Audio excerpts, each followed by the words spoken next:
మక్తల్ నియోజకవర్గం ఆత్మకూరు మున్సిపల్ కేంద్రంలో సాయి తిరుమల ఫంక్షన్ హాల్లో ఆత్మకూరు మరియు అమరచింత మండలాల బీఆర్ఎస్ కార్యకర్తల విస్తృత స్థాయి సమావేశం జరిగింది.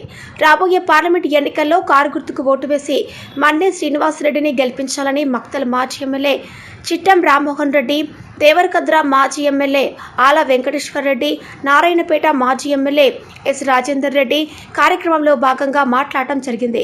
కాంగ్రెస్ పాలనలో ప్రజలు విసుగు చెందారని మహబూబ్ నగర్ బీఆర్ఎస్ పార్లమెంట్ అభ్యర్థి మన్నే శ్రీనివాస్ రెడ్డి పేర్కొనడం జరిగింది. అదేవిధంగా మాజీ మంత్రి శ్రీనివాస్ గౌడ్ మాట్లాడుతూ మహబూబ్ నగర్ పార్లమెంట్ ఎన్నికల్లో బీఆర్ఎస్ పార్టీని అత్యధిక మెజార్టీతో గెలిపించాలని కోరడం జరిగింది.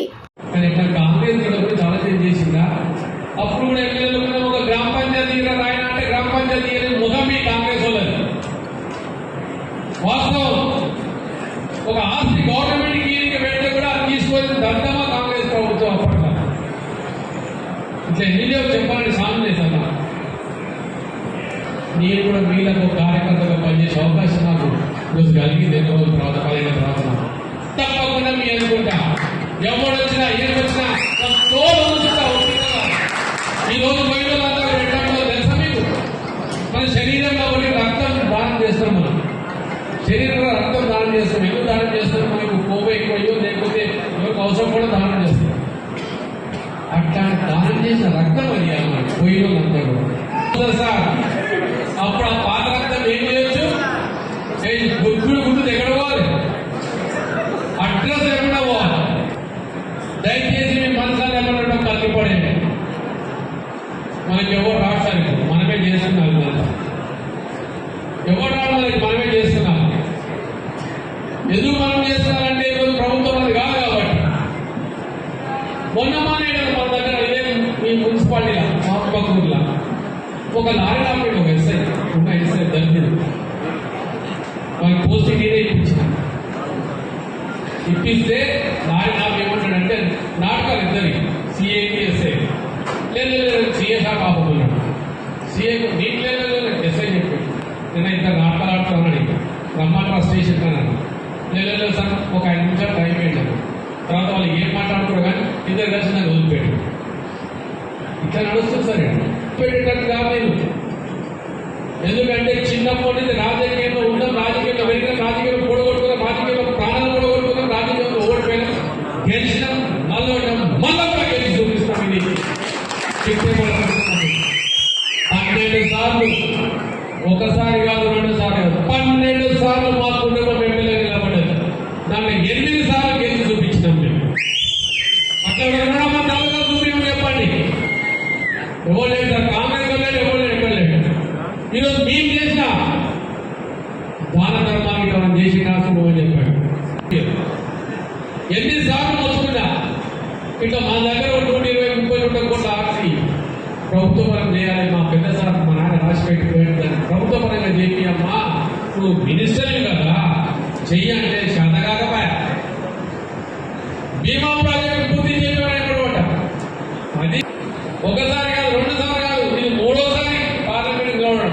ఎన్నిసార్లు ఓటేస్తే నీకు తెలుస్తున్నావు ఎందుకు మనం గెలవడం. అంతే కదా. అందుకే సబ్జెక్ట్ అంది కాబట్టి అందరిని మాట్లాడమంటావు. 2 నిమిషాలు మాట్లాడాలని చెప్పింది కాబట్టి మొన్న జరిగిన అసెంబ్లీ ఎన్నికల్లో ఏ విధంగా పొరపాటు జరిగిందో మనందరికీ అర్థమైపోయింది. దాంట్లో మీ తప్పులు ఉండొచ్చు, మా తప్పులు ఉండొచ్చు, పైన తప్పులు ఉండొచ్చు. ఉత్తరతో పని కాదు. ఒక అలసత్వం కింద 10 ఏళ్ళు పని చేసినా మనం గెలవకపోతే ఎవరేస్తాం.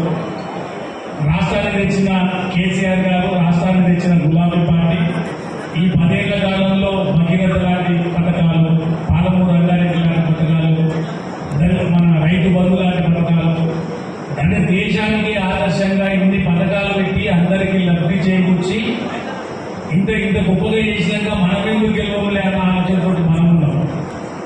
తాబేలు కుందేలు కథ దాకా అయిపోయింది. మనమేమో ఏ ఊర్లో పోయినా కూడా 100 మంది కార్యకర్తలు, ఏ చిన్న గ్రామానికి పోయినా 200-300. కేసీఆర్ గారు మీటింగ్ పెడితే 50,000, 60,000. కేటీఆర్ గారు మీటింగ్ పెడితే 30,000, 40,000. హరీష్ అన్న మీటింగ్ పెడితే 30,000, 40,000. వాళ్ళ మీటింగ్ పెడితేనేమో 10,000 కూడా లేకుంటుంది. ఎంత పెద్ద మీటింగ్ పెట్టారు.